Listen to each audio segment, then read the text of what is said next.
Thank you all for joining us. We are going to be talking about connecting youth to careers and sharing some strategies that you can use. And our guest today is Michael Kahn.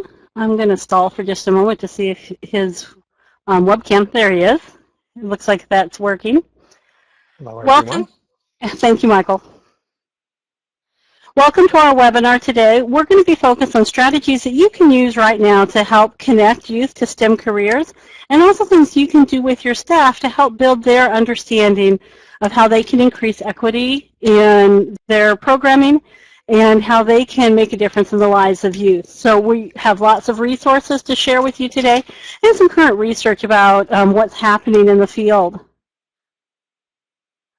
One of the things that I do want to highlight is that Engineers Week is coming up soon this month. Also Digital Learning Day. There's a lot of opportunities in February to connect youth to these STEM careers. And there's lots of resources that you can find online for Engineers Week and Digital Learning Day that can help you have activities that you can do with youth to find role models to use in your program and bring engineering to life.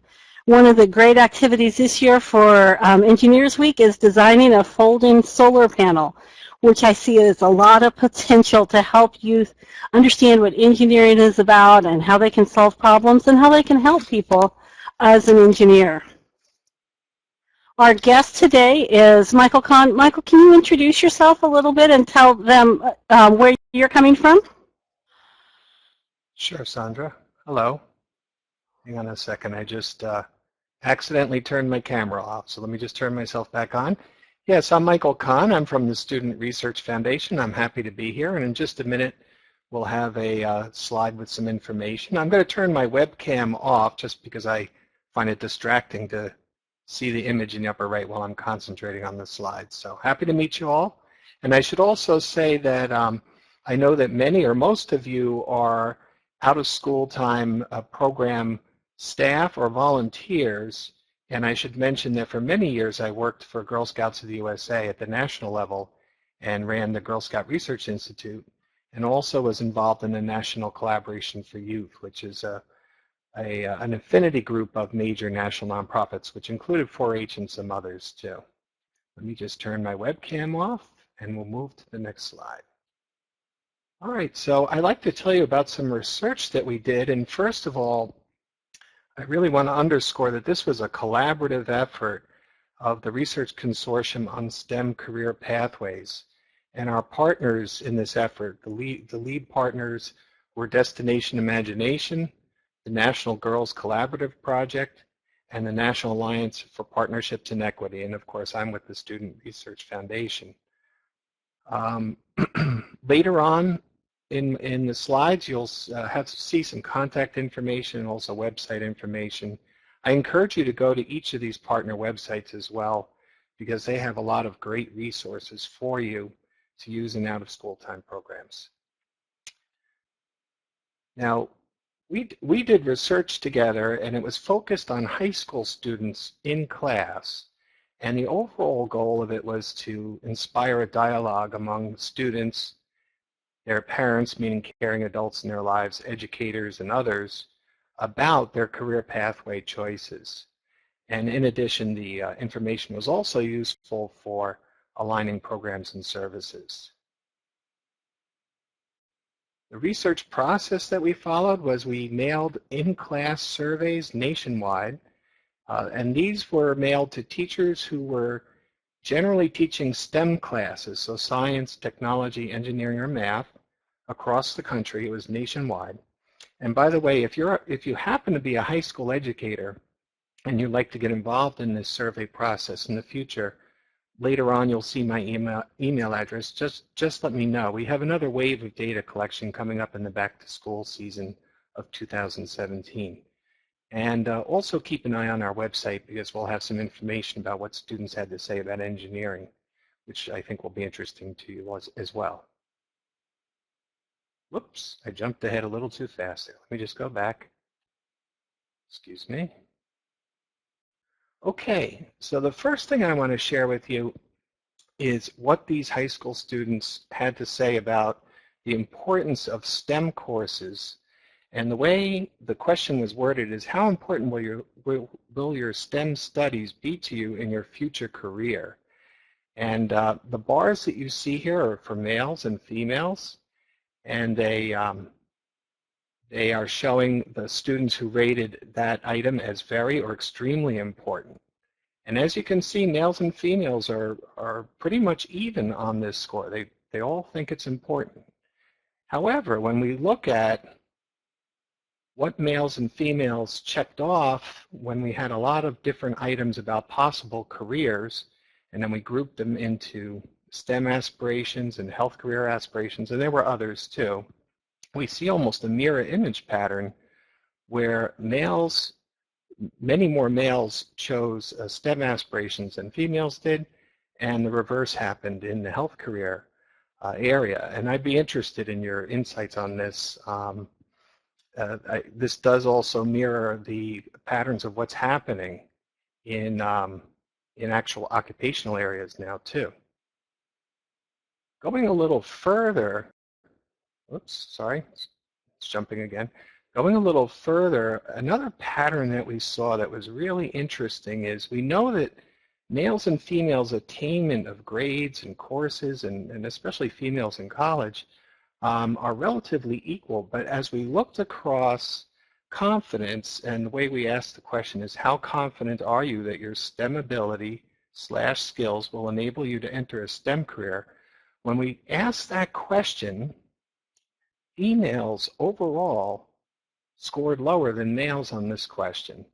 And that happened even among high-achieving females, those in AP courses and those with self-reported high GPAs, as well as in the overall picture. This kind of mirrors some other research that we've seen on girls' leadership and STEM areas, where sometimes girls feel like they have to have everything all perfect and together in order to go forward. And I think that's something to keep in mind when you're working with females in the out-of-school program space, to encourage a growth mindset and to encourage experimentation.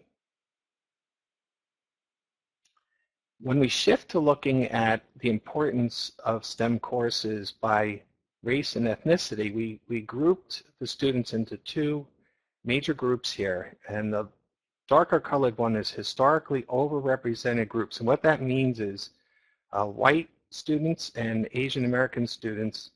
And what we mean by historically overrepresented is that in STEM fields, those groups tend to be more prevalent. And then historically underrepresented groups would be African American, Latino, Latina, and Native American, American Indians. So we combine the data together here just to show you that, first of all, as far as the importance goes, there's no difference between these two groups. However, when we turn to looking at self-reports of how many STEM classes students finished, and these are seniors now, so these are seniors in high school, females and males, we see that the historically underrepresented groups have not taken 7 or more STEM classes by senior year at quite the rate that the overrepresented groups have. Once again, part of this may be about choice, but we also know from data from the U.S. Department of Education, the Civil Rights Division, that there are a lot of differences in high schools as to the availability of science and math classes at the higher levels, and even at some of the levels that might be surprising, like basic chemistry class. I was surprised to find out that many rural schools don't offer that.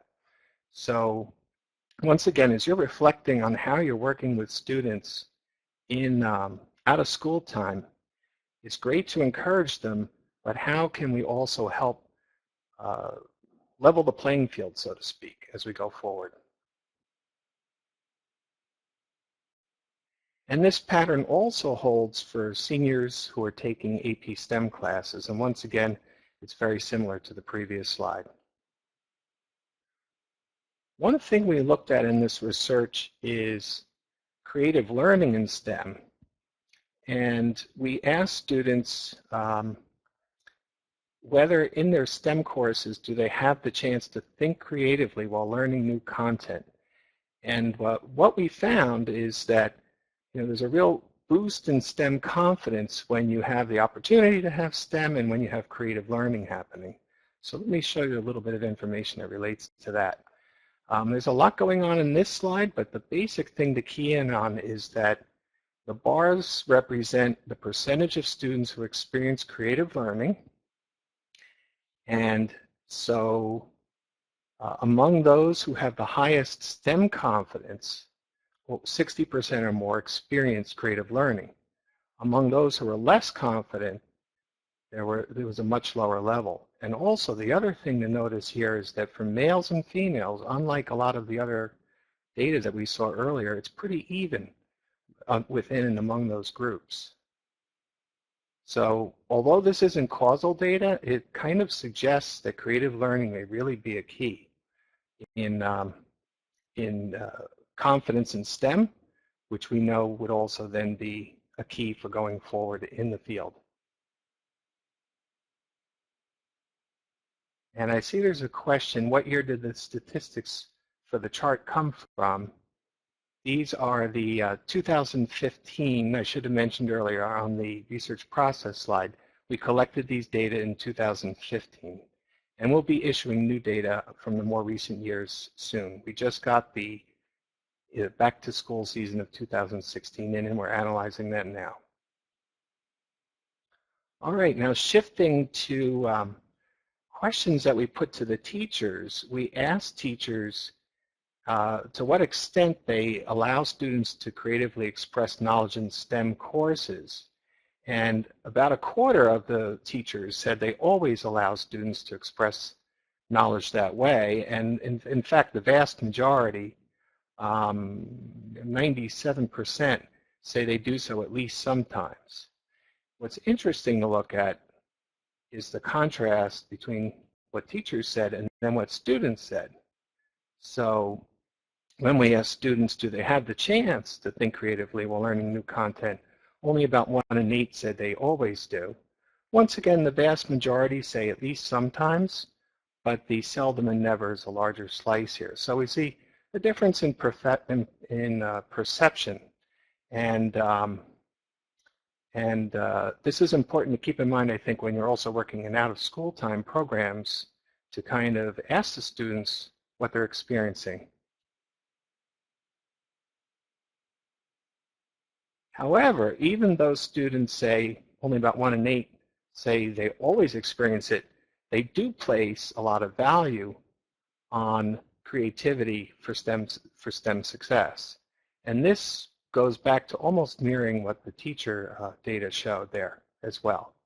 So once again, the vast majority think that creativity is extremely important through important, and they put a lot of weight on that.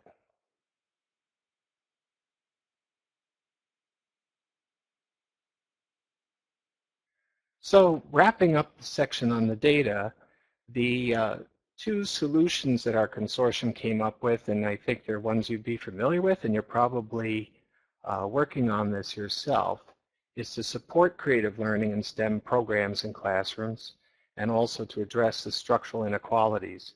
And we had done a webinar earlier with the National Alliance for Partnerships and Equity, and you can find that on their website, and there was much more detail about how to deal with structural inequalities in that presentation. Michael, can you talk just a bit more about what creativity might look like in our programs, how we could bring these ideas together? There's a question in the chat box about how would we actually define creative learning in our programs? Sure, and I'd refer the group over to the Destination Imagination website, and here's my ending slide. Destination Imagination has some really good curriculum on injecting innovation and imagination into learning in general, and they're also very much focused on STEM, although not exclusively. So you can go to their website and pick up some of the curriculum information. So I hope that helps. Is that how? Oh, there you go. And there's the website.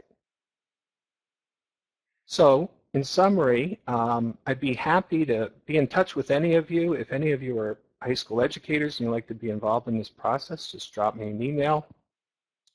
Our Student Research Foundation website is here, and we have this information and others loaded up onto it. We also have a clearinghouse of information about career pathways. So I hope this has been helpful, and I'll turn it over to Sandra now. That you brought to this, and even the questions that it has brought up for us. What are the things that we can do differently in after-school programs to really help youth see the creativity in STEM problem solving and bring their creative instincts to bear in STEM learning, and also how can we build that confidence in all youth and especially in girls. So I'm going to encourage you, if you have any other questions that you'd like to have Michael address, please type those in the chat box. And as you're doing that, I'm going to pull up a couple of pods for you to do some brainstorming in about things that we can do in our programs to help make some of these connections for youth. Give me just a moment to pull those pods up, and let us know if you have any questions for Michael as I'm doing that.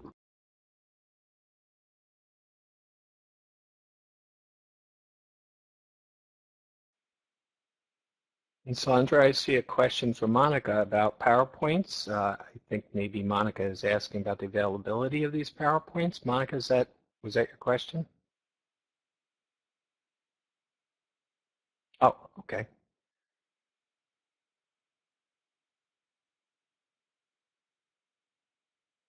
And I know the recording of this webinar will be posted on the Click to Science website. There we go. Yes, we are recording the whole webinar so that it will be available, and you'll be able to access those resources there. So thank you for asking that question, Monica. We'll make that available to you, and we'll let you know when it's up so that you can go join it. So again, if you have questions about the presentation or about the research that Michael shared, please share those in the main chat box. And what I want to hear from you are the ideas that you're already using in your programs, or the ideas that you'd like to try out in your program about how we can help build connections to careers for the young people in our programs and why we want to do that. And remember, our focus today really is not just on building connections to STEM careers, but doing it in a way that's equitable for all our students, so that the youth who have been historically underrepresented in the STEM fields have the same opportunities that other youth do to pursue a career, learn about those careers and what they can do for them. And also the youth that may not have as much confidence in their STEM skills and abilities, even when evidence shows they are strong in those skills, can develop that confidence so they understand that they have a future in those careers. So how to build connections, and also how to do it in an equitable way. And I'll give you a chance to type, and I'm going to be quiet for a moment.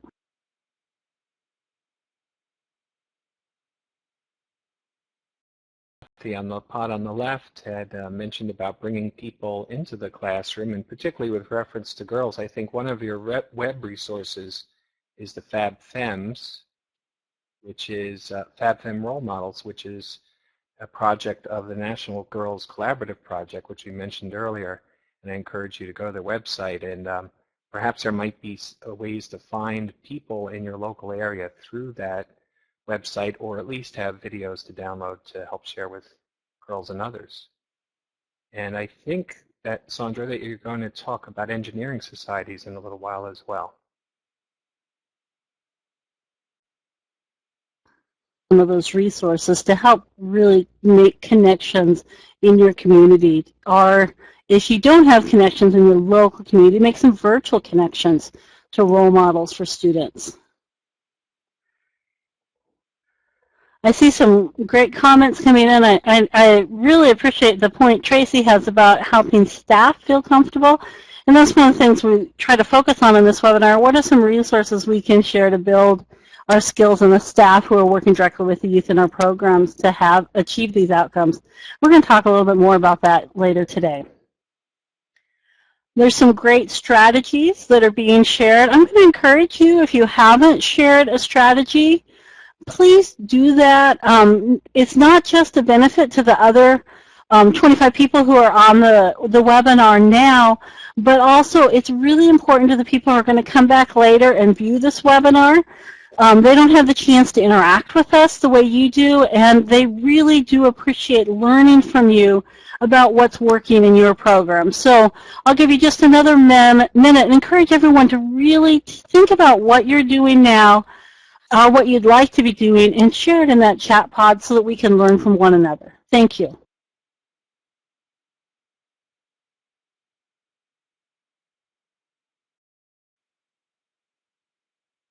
I see a comment from Terry Lemon here, that STEM careers are in high demand. That's certainly true. I like to also suggest that the Georgetown Center for Education and Workforce website is a great resource on data about the different careers, and they've looked at census data over time to see how people fare, and STEM careers come up as among the highest earning. If you're talking with parents as well as students, a couple of those bullet points that they have on the Georgetown CEW website might be interesting talking points for you. Great resources being shared out there. Oh, Hidden Figures, very current, timely resource to share with students. Great idea to use that as a field trip experience for students. And I think it would be a valuable experience for all students, not just for girls to see female role models, but for boys to see women who are leading and making a difference. So great opportunities there, and we've shared a lot of resources. I'll encourage you to continue typing. I'll leave this up for a little bit more. And then we're going to look at some strategies that you can use with your staff to help build their confidence and their skill in these areas. That's the next part of our webinar, to really think about how we can help staff be more effective in sharing career connections with youth. We realize that the staff in your program, particularly those frontline staff who may be college students or members of your local community, may not have a wide variety of experience with careers to share with you. So we're going to focus on some strategies to help build their awareness and their confidence in connecting youth to careers.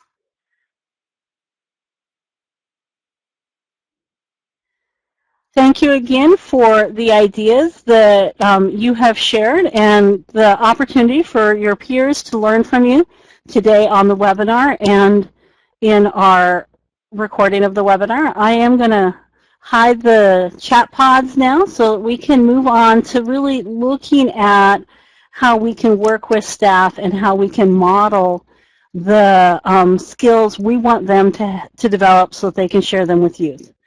So this is a strategy from one of the Click to Science PD resources called Name That STEM Career, and you can download that in the Web Resources pod if you want to take this activity and do it with your staff.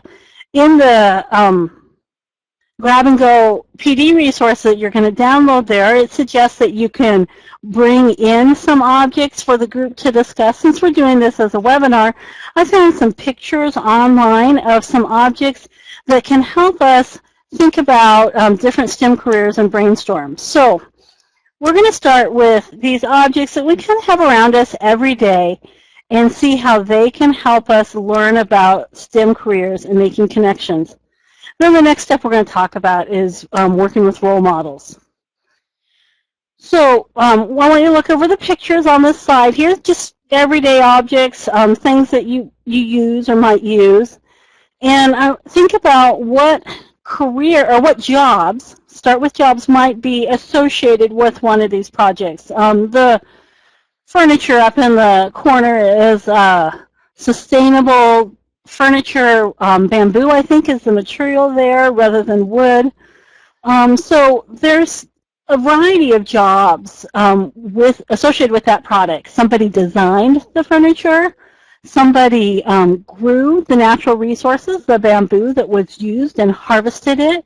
somebody built the furniture, whether they built it by hand or worked on an assembly line with some machines that put that material together, but somehow it was manufactured and actually constructed. So there's a whole wide variety of jobs that might follow along with just that one object. Then there's also marketing the product. So all kinds of different jobs associated with those projects are those products. So let's look at the middle one, the orange barrels along a highway. I'm focusing here on the barrels themselves, not the highway. And in the chat box, can you brainstorm some jobs that might be associated with those orange barrels? Share your ideas in our regular chat box here.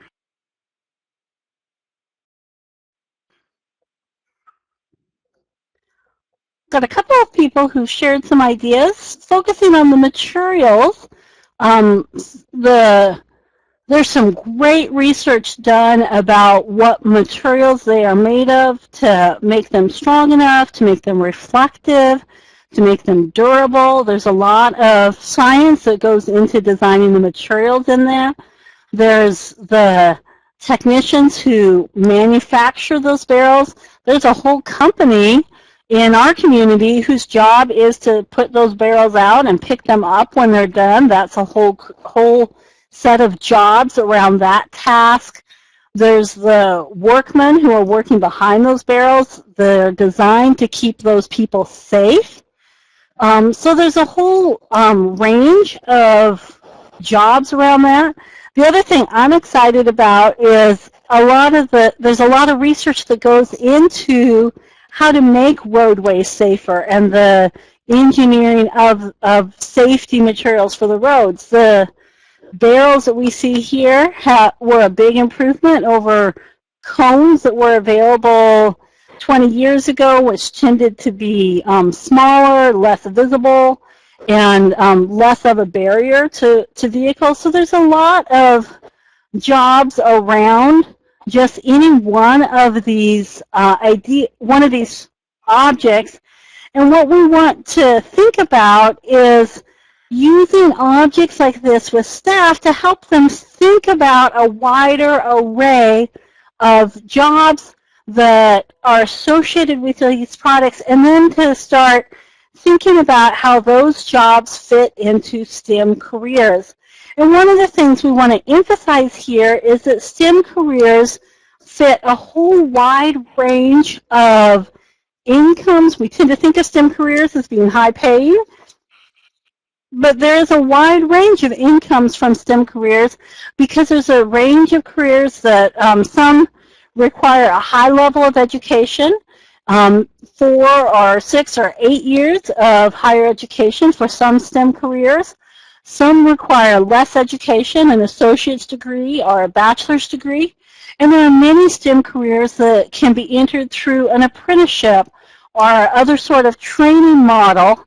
And we also want to think about there's a range not just of developing these resources, which is a STEM career, but allocating resources, managing resources, the whole systems around distributing. The watermelon, for example, how do you ship watermelon? How do you get watermelon from the fields to stores when they're still fresh and people are wanting to buy them? That whole distribution is another range of STEM careers. So we want to help our staff and the youth in our program see that there's a wide variety of STEM careers, and that things they may have associated with STEM careers, being a scientist, an engineer, a medical doctor, are certainly valuable and accessible careers for all of the students in our program, but there's also a wide range of other careers that they may not have thought of, distributing products, researching the safety of products, marketing products. These are all STEM careers that they may be interested in as well.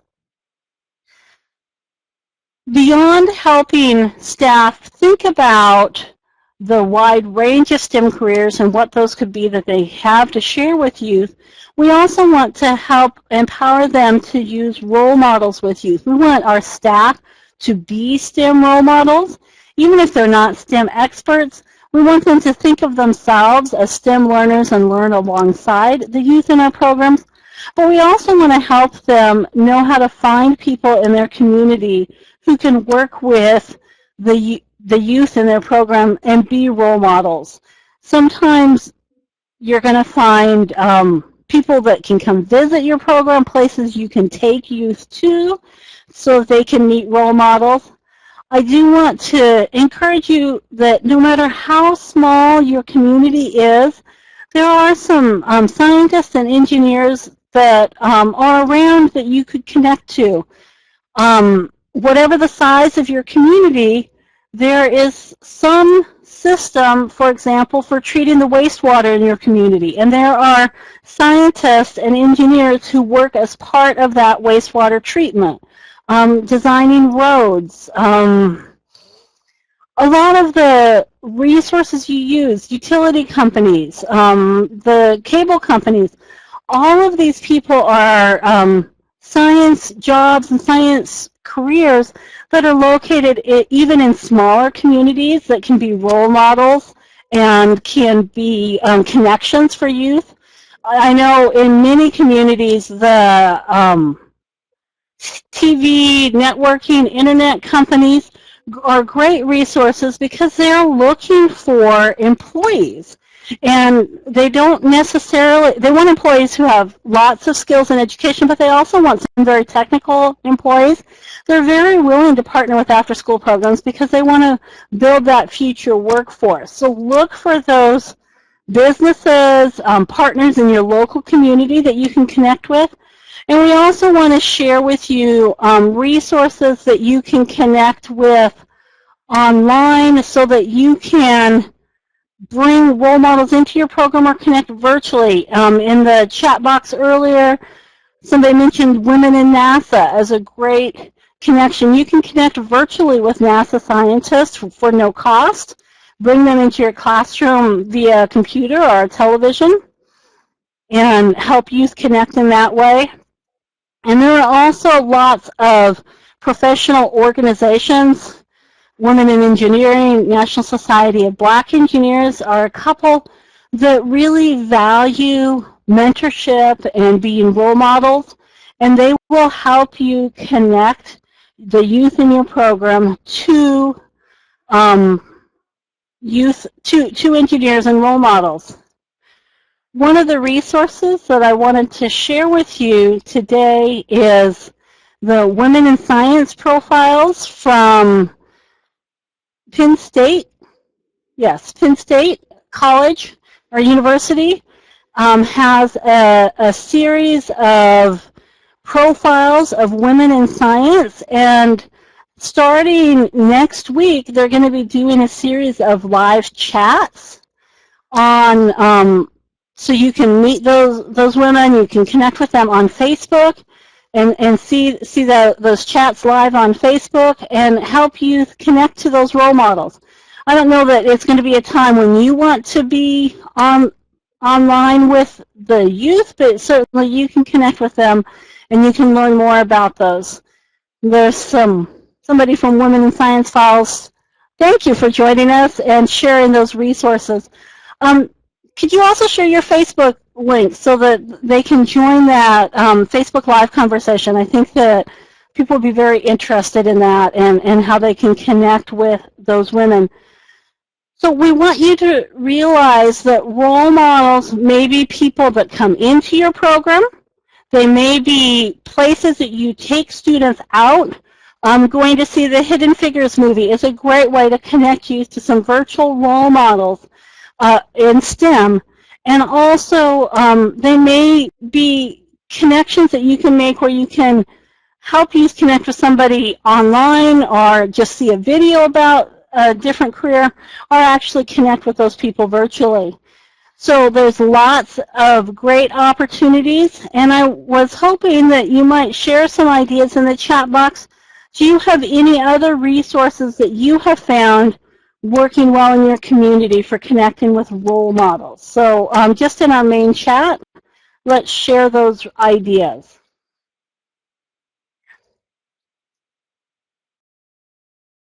Thank you to everyone who shared some ideas in the chat pod about where you can connect. Some great opportunities there, and I like the ideas of connecting at science-related events, building those into part of your after-school programming. Science fairs, public events, state and county fairs are great places to meet that. And Terry also shared the idea of having high school students be the role models for youth in your after-school program. That's a great idea as well. So please do share those resources. And again, we're recording the webinar, so you have a chance to come back and look at all these links that people have shared and places where you can find resources. What we're going to do now is look at one of the videos from Click to Science PD.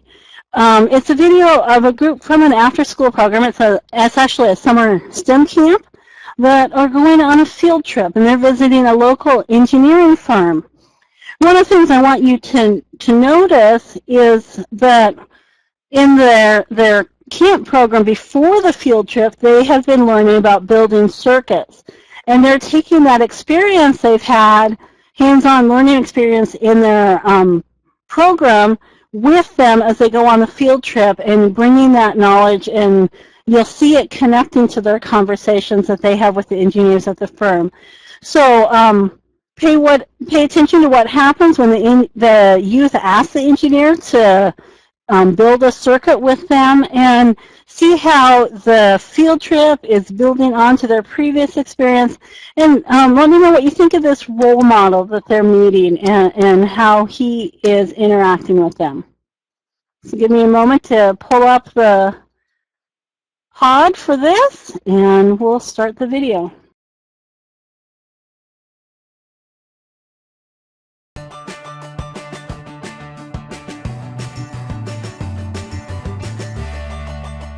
Okay, what do you think some of the problems I might be having right now are? When youth bring their simple circuit to a group of engineers, what happens? Listen as the engineers go through the same problem-solving steps and align real-world engineering strategies to the challenge they have in building and designing vehicles. Youth see the practical application of basic STEM skills and align that to what professional engineers are doing in their careers. So you've been learning about the engineering process, I hear, right? Well, for us, it all starts with the problem. You gotta have a problem that needs to be solved. So what have you been engineering this week? A circuit. You did one of those, right? What do we have here? What do we need to do with this? Just a light bulb? So, 2 light bulbs. Do you think you can do it right now? You think I can do this? Yeah. All right, we're about to find out. So what is this then? You know what we call this? battery There's pack. a generic name for it because there's different ways of doing it. We call this a power source. All right, so here's our power source. This is where we get all of our electricity from for now, right? So what do we need next? What's that guy? Switch. All right, what's the switch do? Turns it on and off. That's right. How does it do it? What happens is there's electric charges in there going around circular pattern. Yep. And if you cut it off, it right. blocks. It interrupts the Has- flow of electrons. That's right. Yeah. Can you get it to work? Push that down. There you go. Is that working? We have to complete the circuit. It has to make a circle, right? And so this side, You need a washer there. you need to put a washer and a spring under this guy, right? The blue wire needs to be connected to that. No spring on this one, just a washer? This is really difficult without reading the directions. You're having to solve a problem without directions. Stop it there. That is what engineering is all about. I wish there was a handbook to tell us how to solve all these problems, but there isn't. This one is much more like real life. This is almost exactly the same type of things that we use. See, we have tons of those wires behind you, tons of lights. Green wire. Yeah, that's right. So this is the exact same that we're using, same thing we're using in that kit there. Smaller version. That is a bit smaller. Yeah. That's a lot smaller. And our batteries are a little bit bigger. These are our batteries. See, engineering, the whole reason I do it is because it's fun. I wouldn't do it if I didn't enjoy it. Work is something that you spend the majority of your time doing as an adult. And so you better find something you enjoy doing that you like.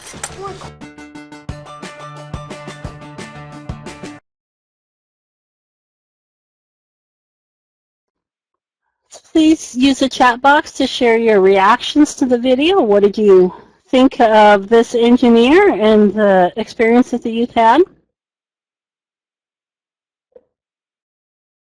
Parts in this video is where he talks about work being what you spend most of your time doing, and you need to find something that you enjoy. That's good advice for all of us, but I think he really helps youth understand what it's like to be an engineer, and he has fun with it. He makes that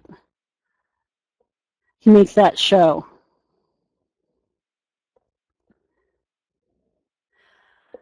If you were coaching this engineer to be a better role model, are there any suggestions that you would have for him to help build connections?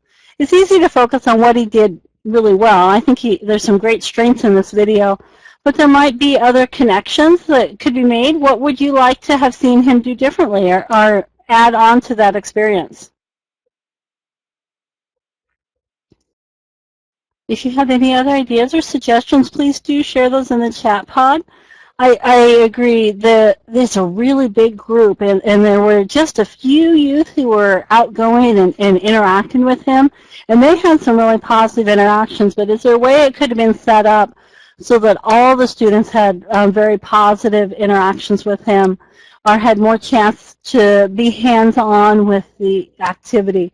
Great ideas there, dividing into smaller groups so that more students can be connected. Maybe there's more role models that are more people in the firm that they could have talked to that would have given them different perspectives. Some great ideas.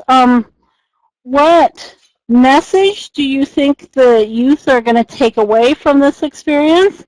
What did you take away from the video? So I'll give you another minute to share some ideas. What's the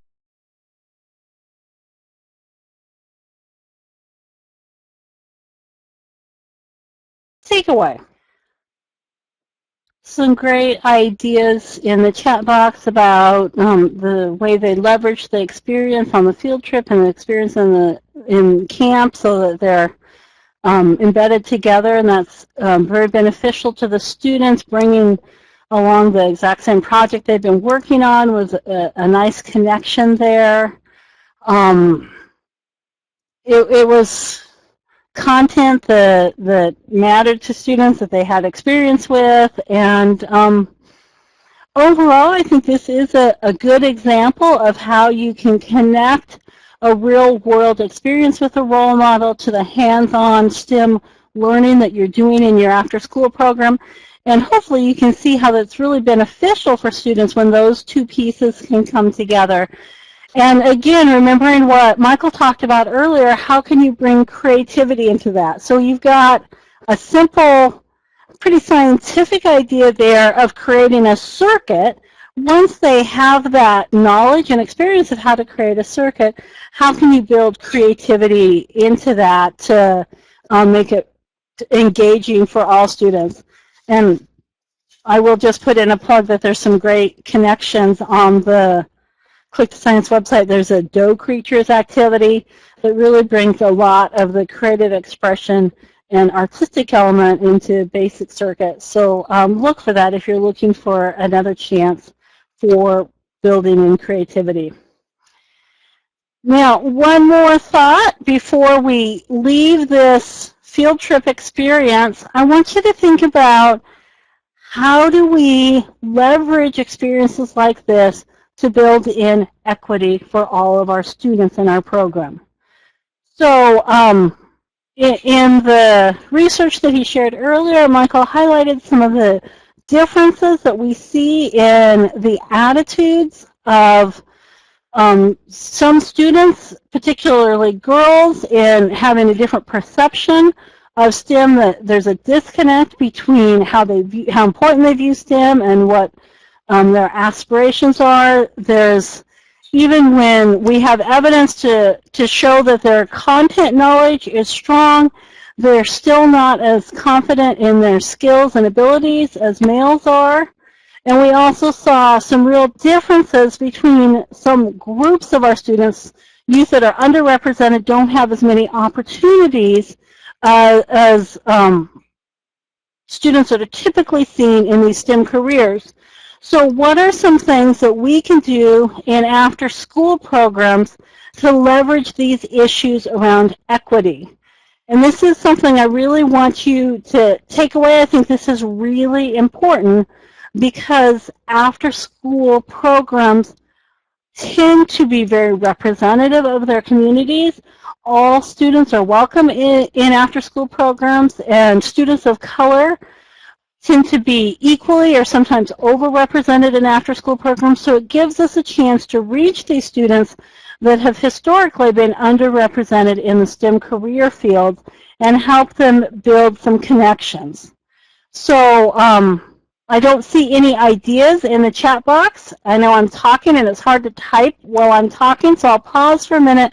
How do we leverage equity for all the students in our program to build their confidence, to build their experiences in STEM?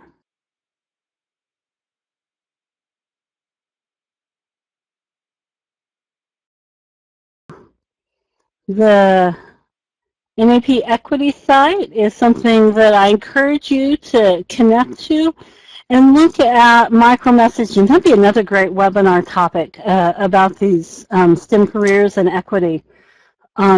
Great topic to think about there. How do we really ensure that we're providing experiences that engage all the youth in our program and that provide experiences not just for youth who see themselves as interested in STEM careers or heading down that pathway, but also for youth who may not know that STEM is something that they're interested in now. So I appreciate the resources that are being shared in the chat box and the critical thinking that you're doing about how we can really address this issue of equity in our programming. We just have a few minutes left, so I want to get back to the brainstorming that we did at the beginning, and I'm going to pull up those pods again.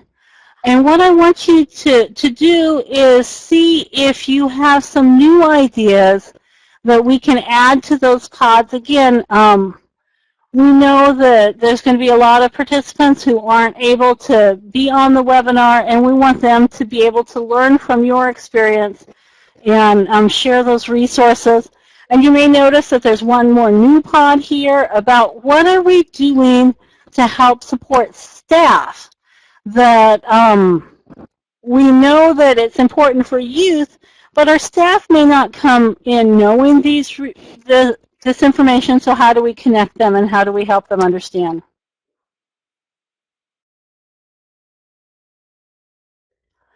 We have several people who are still typing and sharing their ideas, so I'm going to encourage you to keep typing. But are there any questions? Are there any resources that you think would be helpful for your staff, something you'd like to find or have to share with staff? Again, I do want to remind you that you can download that grab-and-go PD resource named the STEM Career that we talked about earlier from the webinar today. If you want to try that with your staff, have them do some brainstorming about career, share the video that we watched together, and build some of their confidence around this. We have some other resources, too, that you can use with your staff. And if you have particular questions or issues that you'd like to know how to address with staff, we encourage you to let us know what your questions are, and we will be happy to follow up with you or to share with you some resources that you can use with staff to build their confidence around this issue of STEM careers. We are just about out of time, so I want to let you know that there is a survey that will appear as you leave the webinar today. Please take a couple minutes to fill out that survey. It's brief. It just asks you a few questions about how the webinar went and what future topics you'd like to see us cover in our webinars. I also want to invite you to connect with Click to Science. There's a lot going on this time of year for us. This is our really busy season when we have a lot happening, and if you are not part of our Click to Science community and haven't logged in on the website and connected with our newsletter, I encourage you to do that so that you know what's happening. Our next webinar Wednesday is 4 weeks from today on March 8th. And the topic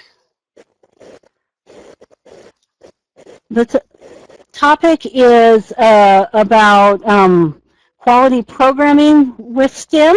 And we're going to be looking at how we assess quality programming and what you can do about that. Also, we're going to be at the Beyond School Hours Conference later this month and at the National After School Convention in March. So please do look for us at those places and find out what's happening when you log into Click to Science PD. I also want to let you know that there's a brand new training opportunity that Click to Science is offering in April of this year, a National Trainer Institute. And you can learn more about the Click to Science PD model, become a certified Click to Science trainer if you are interested in having some more resources for providing professional development in your program. So again, go check that out, look for those resources on our website and connect with us. Thank you so much for participating today. Thank you, Michael, for joining us and for sharing the research that you have. And Thank you, I Sandra. appreciate everyone being here.